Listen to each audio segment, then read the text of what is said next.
You're listening to the Alex Wolf Podcast. Interesting conversations about innovation, economics, culture, and history for the independent thinkers and curious minds. I'm your host, Alex Wolf.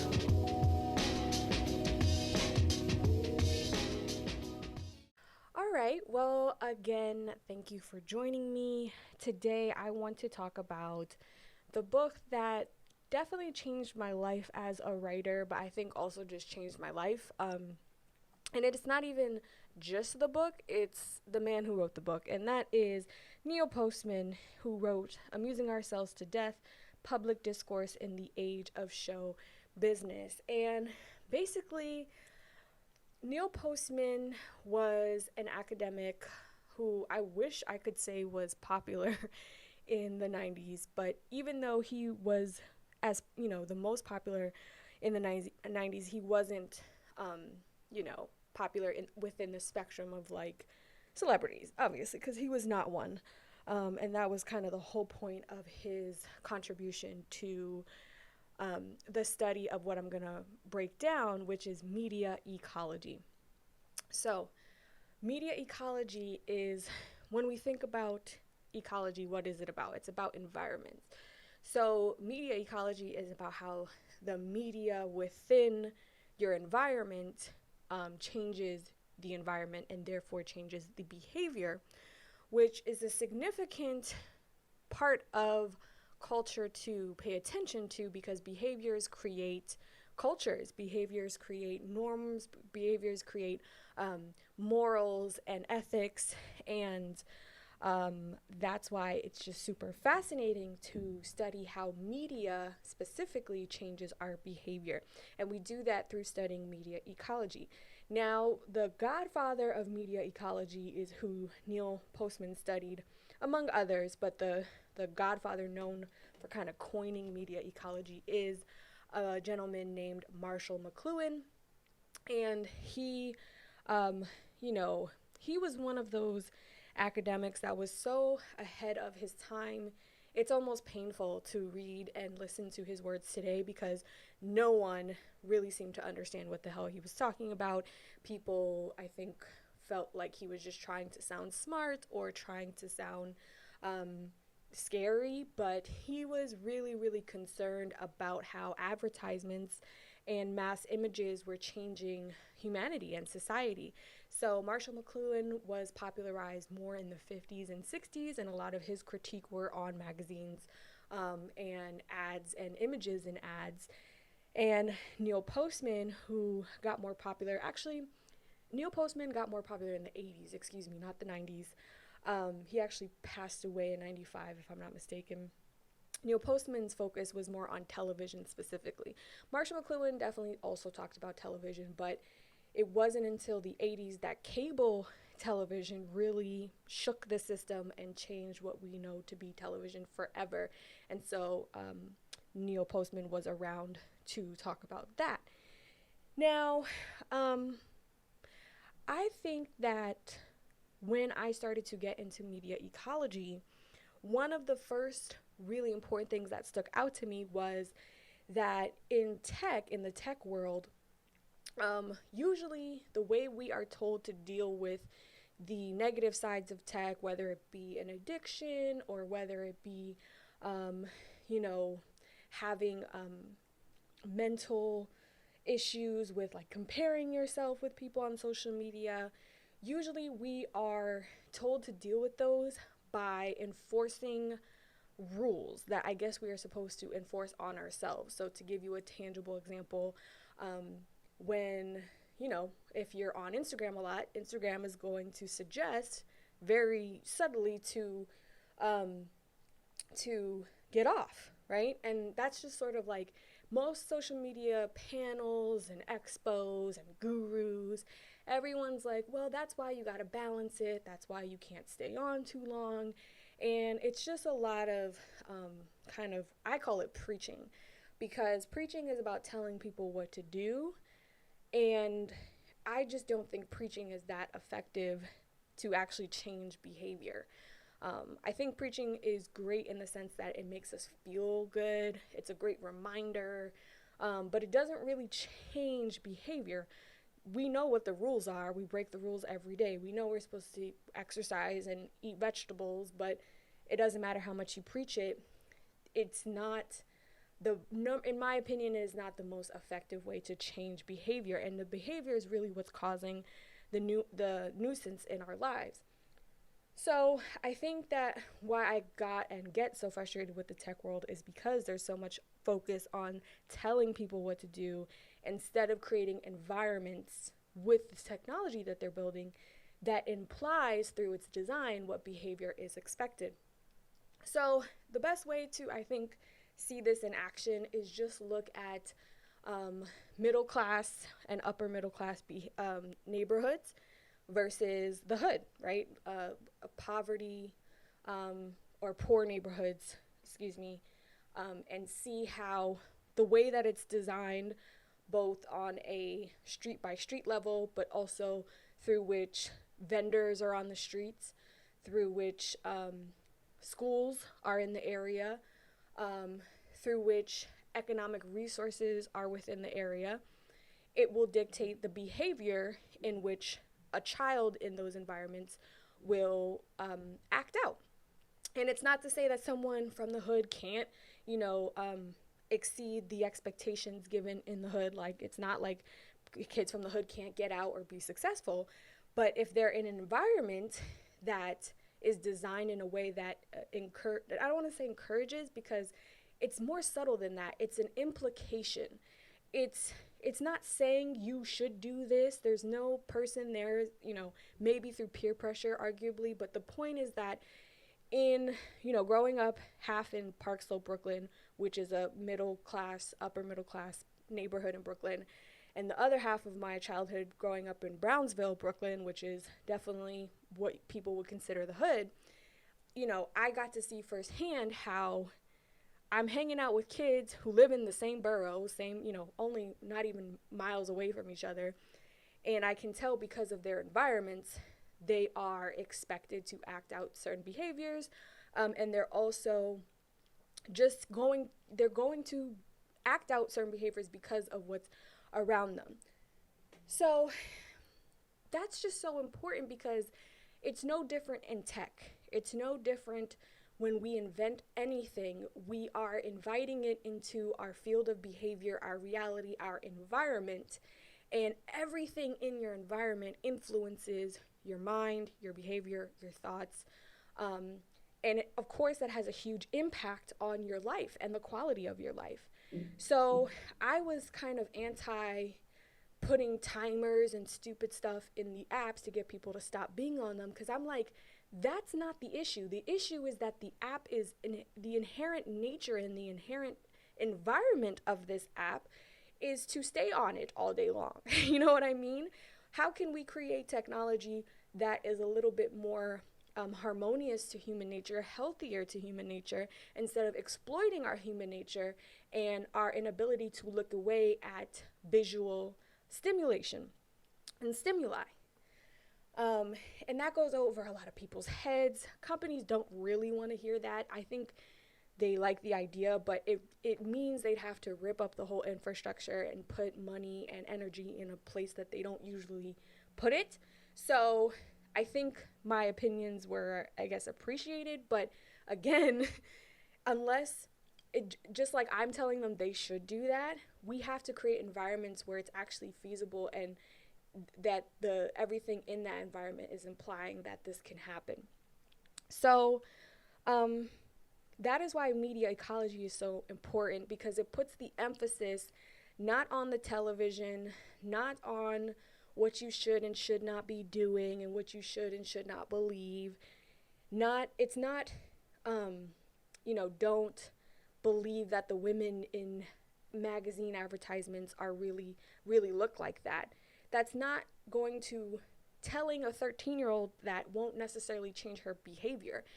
It might reassure her temporarily. It might be, like I said, a feel-good reminder, but it won't necessarily stop the behavior of her potentially wanting to get plastic surgery or harm her body in some kind of way. Not to say plastic surgery harms your body, but, you know, an eating disorder, things like that.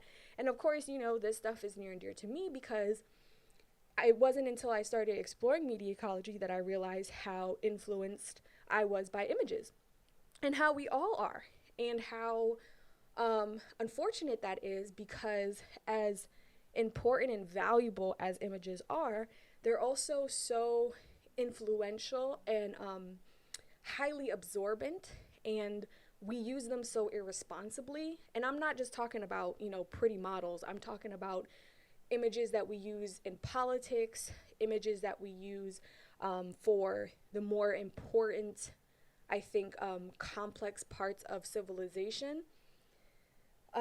You just got to be really careful how you use images, because they are, well, we're going to be breaking that down in a little bit more detail.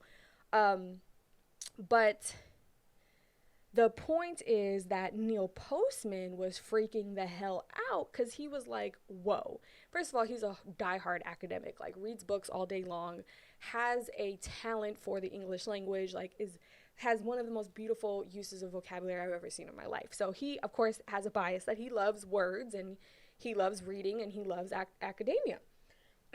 And so, sorry, I kicked the mic. And so, his whole issue was he felt that intellectualism was being threatened by the modern day American, the modern day consumer, expecting information in an imagistic way versus a literary way. Meaning, you know, less newspapers, even less magazines, and more television, more images.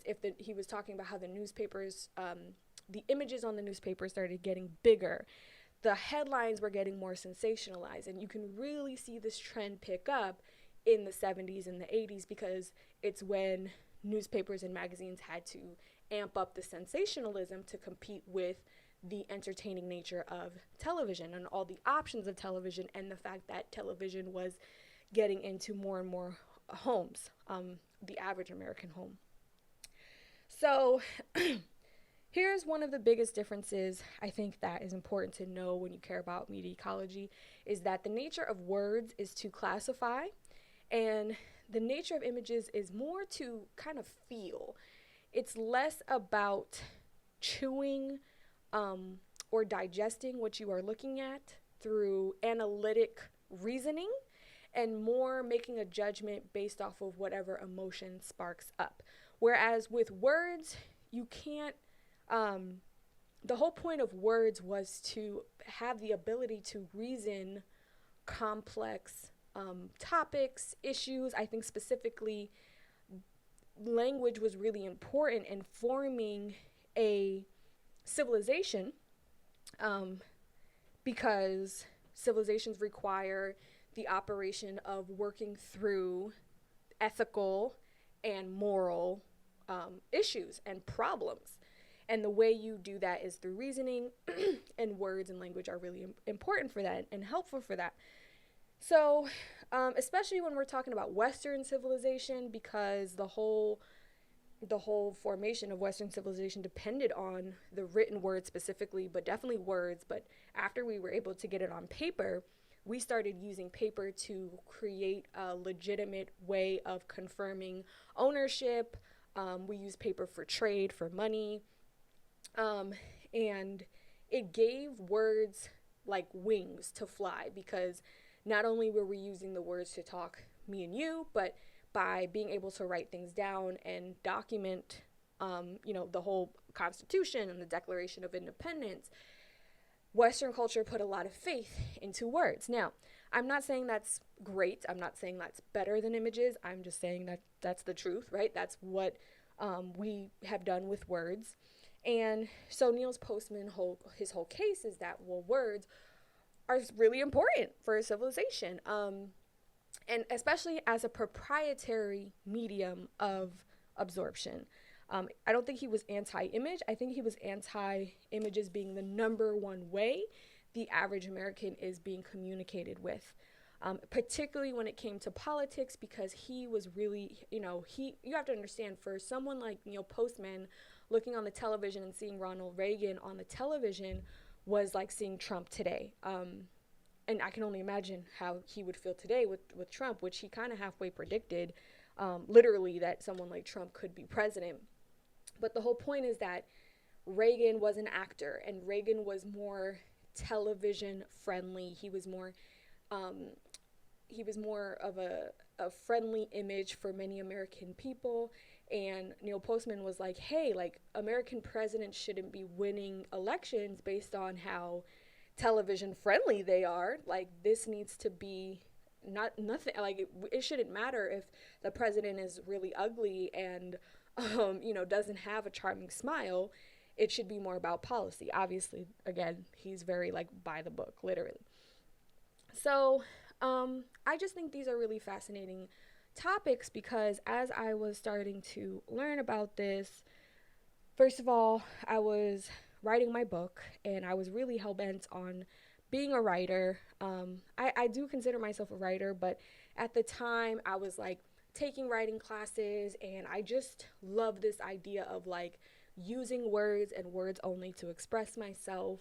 And as I'm reading Neil Postman, he's basically little by little telling me, keep dreaming, because you don't live in a world that values words the way it used to. And that was really hard. It's still really hard. And it's still something that I know a lot of writers don't want to accept. And that's fine. I think, honestly, if you don't care about using writing, if you don't care about being like economically successful and you want to write, that's okay. But I just think it's a huge liability to think that you can be a writer and a writer only. I know that there are people who can prove me wrong. I know there's definitely, successful authors who do nothing but write books. But I hear more stories of authors who even are able to sell millions of books, and because of the deals they cut, because of the pressure on the book market, it's just not the most feasible option. But anyway, I wanted to lay down all that foundation because, again, Neil Postman felt it was a threat when the primary discourse changes from a literate discourse to an imagistic discourse, because images, though powerful, don't hold the same intellectual weight needed to reason those inevitable moral and social issues that it takes to operate a civilization, particularly a civilization as technologically plugged in and large as ours.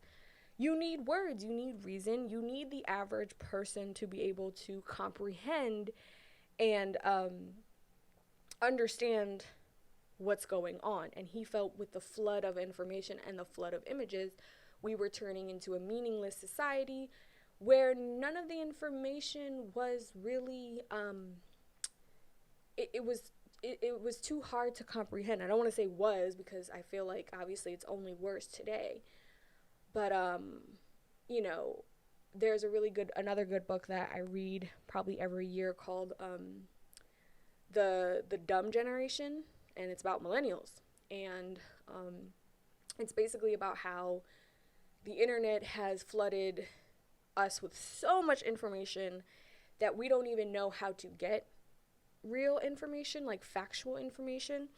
And it's really like crazy and creepy, and I know this stuff is creepy, and I'm not sharing it to be like a doomsday person, but I think that it's just important to be sensitive about, especially as a content creator, especially just as someone, any citizen in this society, because if you don't know how influential images are, then you might not know how much they're influencing you and everyone around you.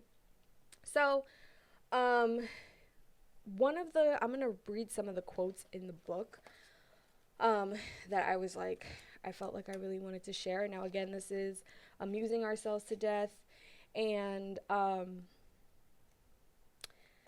again, back to the politics.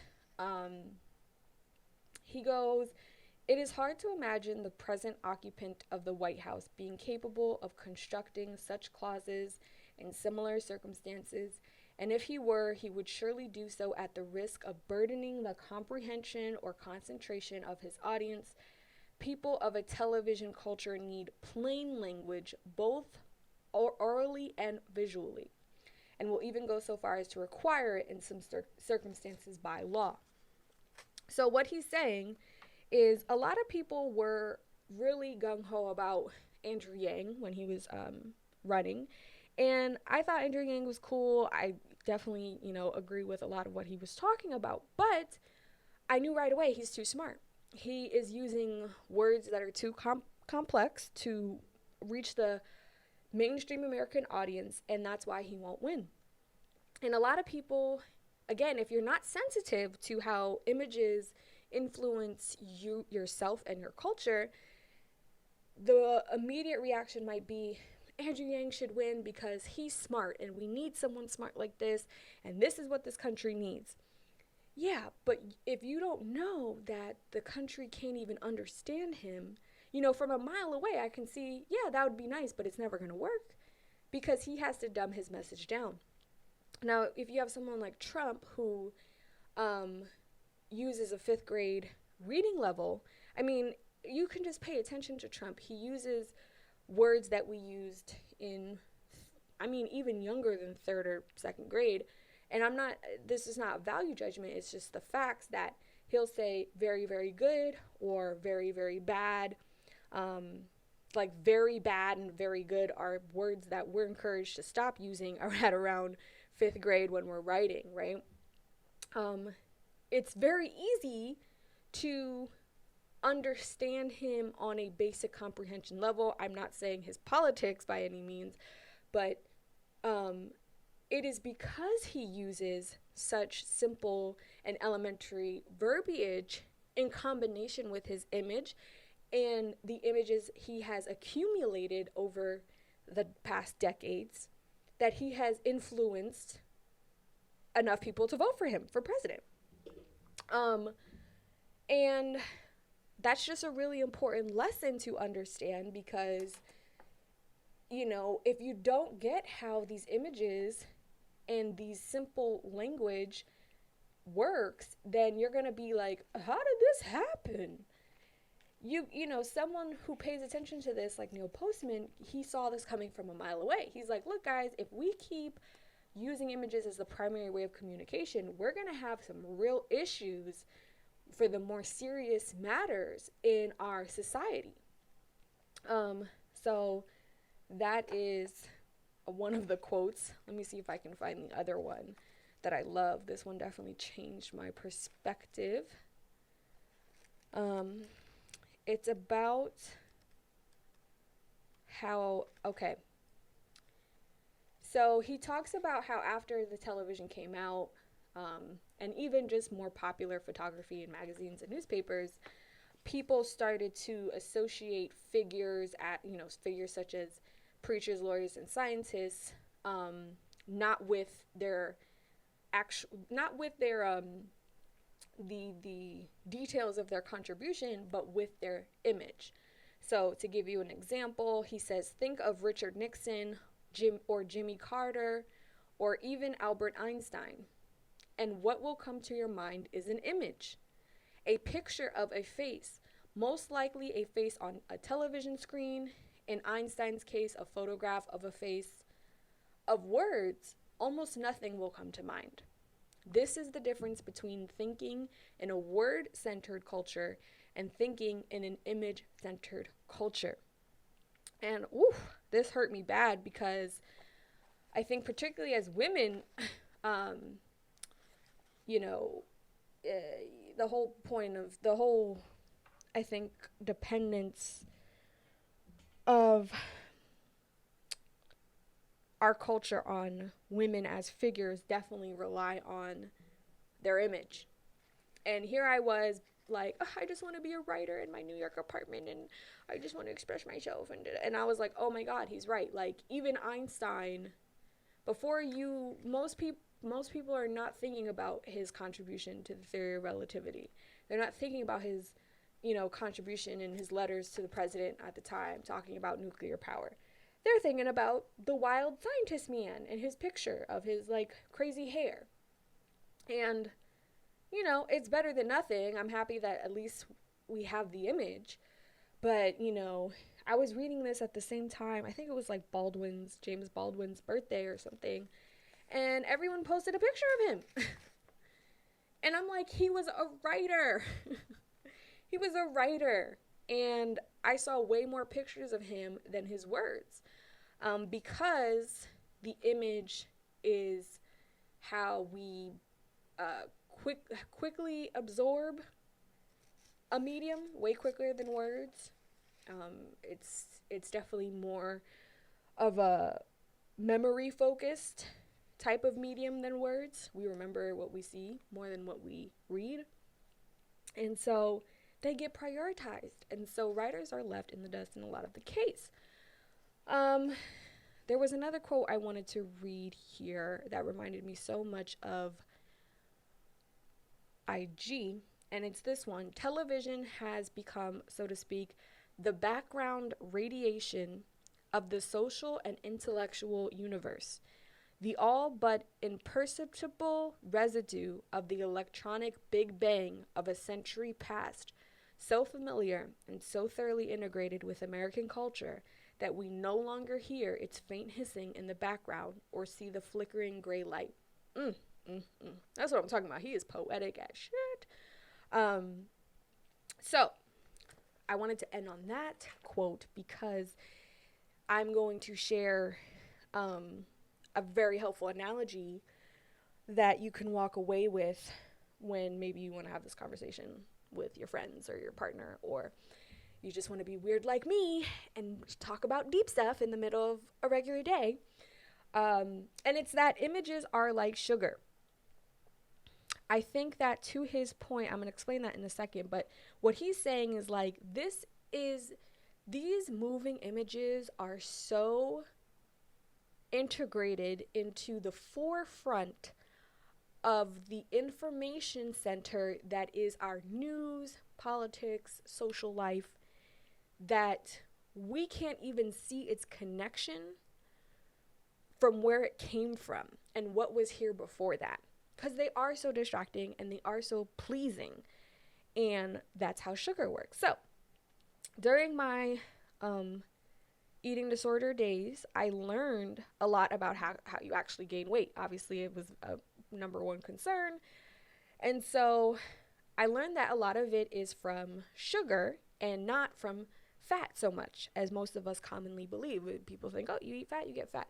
No, it's mostly you eat sugar, and when you eat too much sugar, or specifically when you drink it, it has a lot more to deal with how quickly it's going into your bloodstream versus how much, but how much is obviously not that good either.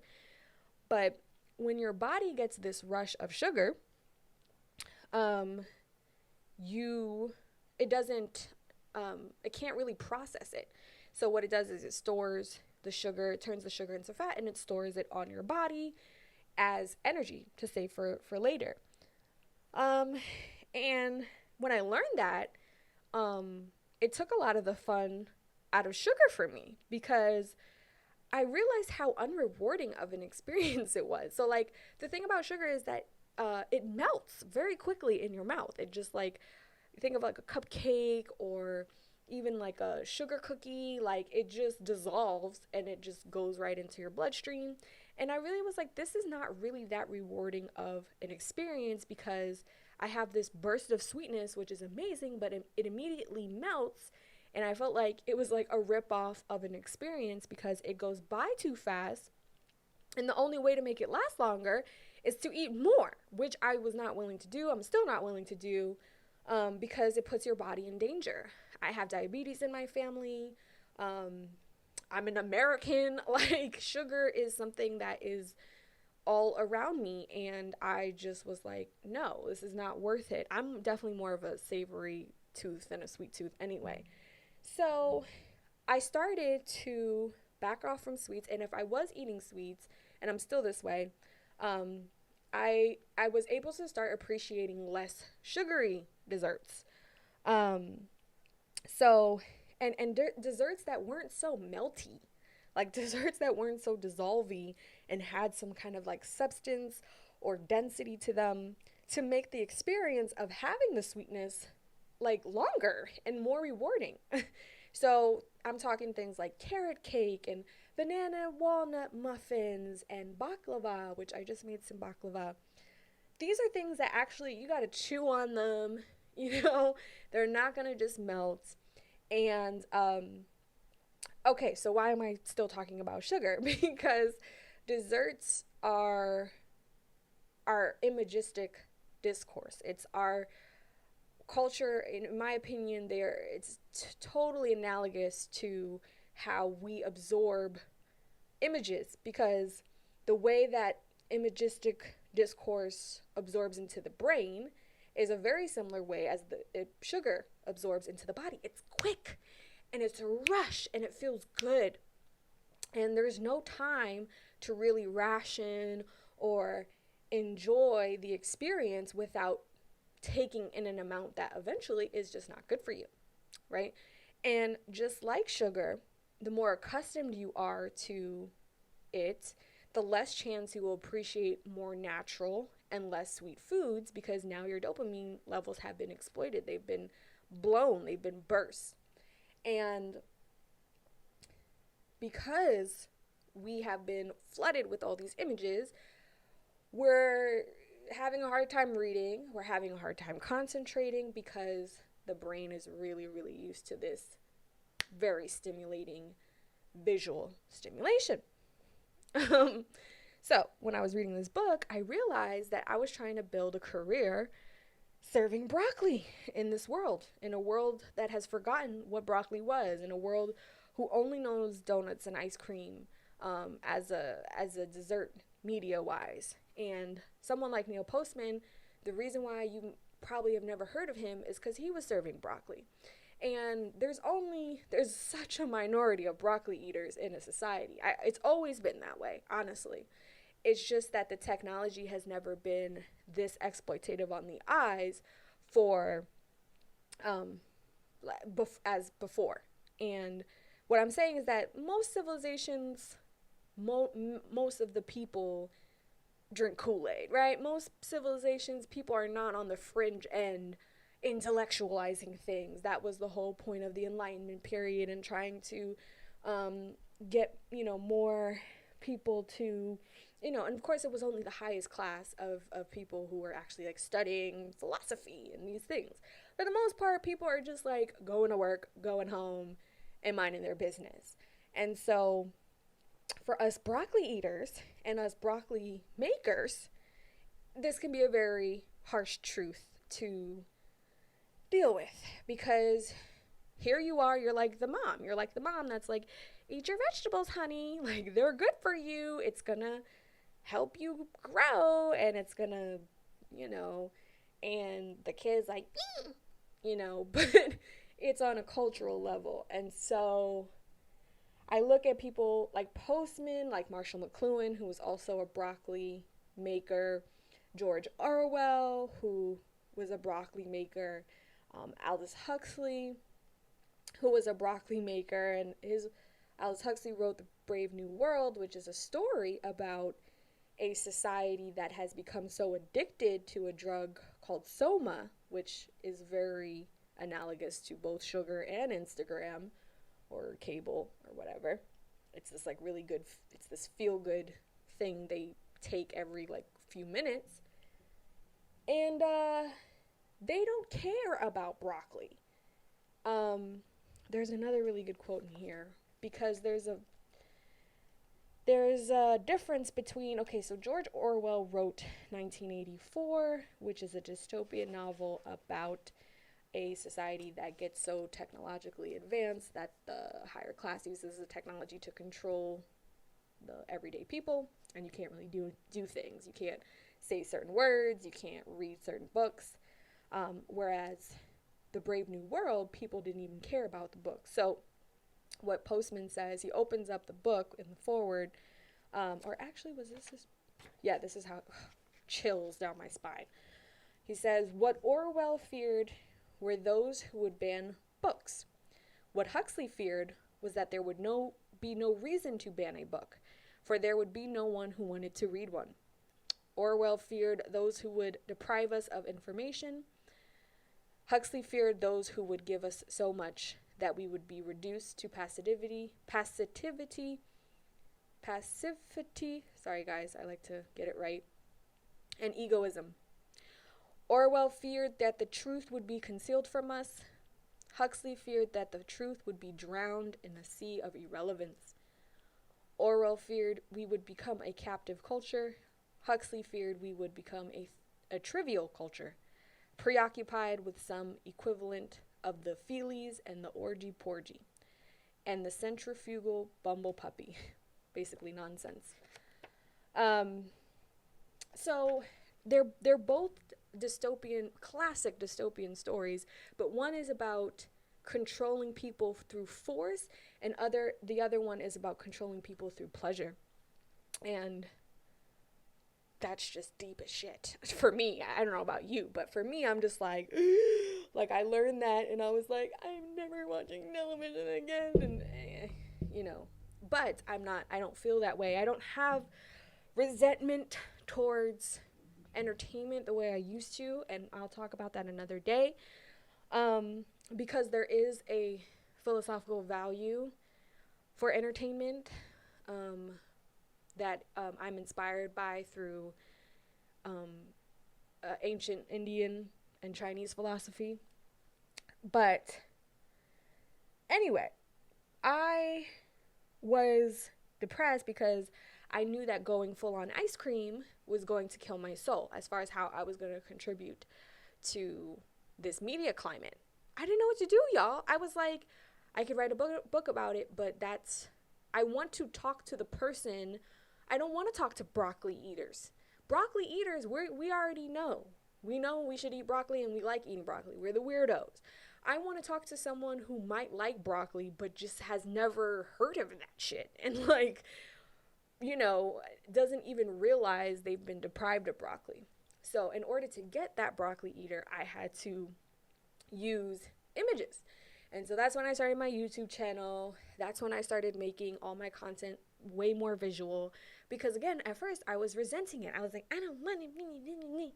But academics and nerds, we do have a tendency of having pride, and then we get so upset about the world and society, and we want to dismiss everybody because we think everyone's dumb except me, like Homer says. And it's like, well, be more clever. So I decided I was going to be baklava. Sweet enough to be enjoyed as a dessert, but dense enough to be chewed on. And I look up to so many examples of baklava in media. A lot of them are in hip hop and music in general. So you look at the difference between Jay-Z and Immortal Technique. If you don't know who Immortal Technique is, then I'm going to guess you know who Jay-Z is. So what I'm saying is there's only a handful of people who know who Immortal Technique is, but everyone who knows who Jay-Z is. And that is because Immortal Technique is a broccoli rapper. He raps about the most woke, intellectual, dense shit like KRS-One. But who has the mainstream access is Jay-Z. Why? Because he didn't serve broccoli, he served baklava. And to be honest, he also served some donuts throughout his career as well, because he understood to get certain access, you have to serve some donuts. But there's keys in Reasonable Doubt. There's keys in a lot of his albums, but he packages them in a way that someone who's used to sugar can still stomach. I think my favorite example of baklava type media is the Boondocks. Boondocks is one of my favorite shows ever. It is one of the smartest pieces of media I have ever seen in my life. I'm not just saying black media, period. And that is because it uses entertainment to attract this is why I have so much respect for the creator, Aaron McGruger, because I think he had the same issue, right? He was a comic strip creator, and he had this really broccoli-like message that he wanted to tell a very sugar-addicted audience. And so, he could have went an academic route. He could have went a Dr. Sebi route. He could have, which there's nothing wrong with that.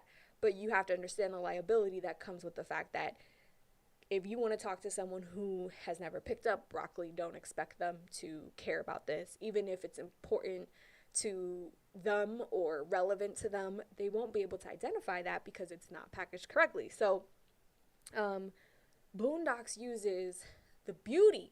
And here we go where you start to see why I do appreciate entertainment, because he used entertainment as, a Trojan horse, some could say, or whatever, to get this very broccoli message out. And he'll do it in ways where to this day I'll end the episode with tears in my eyes because it's so subtle and so beautiful. You have someone like Dr. Sebi who cared a lot about healthy eating in the Black community. But there's more people who know about the Boondocks than Dr. Sebi. And the Boondocks also did an episode making a mockery of a lot of, unhealthy food, particularly in the Black community. And it's just, I want to do a little breakdown of that episode one day, because it also has economics involved with Mr. Onceler. I'm talking to the real fans right now. But the point is that they used some sugar. I don't want to say sugarcoat, because sugarcoat is a deception. Baklava isn't sugar-coated. It's just a more sustainable dessert than a marshmallow, right? Or a cupcake. So it has nuts in it, and nuts are actually really good for you, and they have good fat in it, which is good for your brain. I remember learning about the low-fat craze and the no-fat craze in yogurt and all. Remember, it's still kind of going, but in the late 90s, it was no fat, zero fat. And there was some study that showed it impacted people's brain function, because people weren't getting enough fat for their brain. I love fat. I love good avocados, olive oil. I'm half Italian. I'll fucking put olive oil, on my toothbrush type shit. And because I can feel the difference. I love the feeling of my neurons being lubricated by lipids. Anyway, so shout out to good fat. And shout out to sustainable desserts. I hope this episode has been interesting. All right, that's the goal. And yeah, shout out to Neil Postman. He has another book called Technopoly, that's about our adoption of technology, because a lot of that overlaps with how our media has become such a moving situation, such a moving image, influential situation. I have a list of top 10 books I recommend for stimulating your mind. I will link to that in the description. I will also link the recipe for the baklava that I made in the description. It was an Egyptian-inspired recipe. Turns out baklava was originated in Egypt, in Africa. No surprise there. And it used hazelnuts, I think, specifically. I think that was one of the differentiators. It was good. Here's the other great, metaphor of baklava, is that it doesn't really taste good the first day. It actually tastes better the longer it sits. So you can make it and put it in your fridge, and it'll taste so good, by day 7. Don't wait that long. You can wait, you can eat it. You won't be able to resist, honestly. So you're going to try it right when it's done.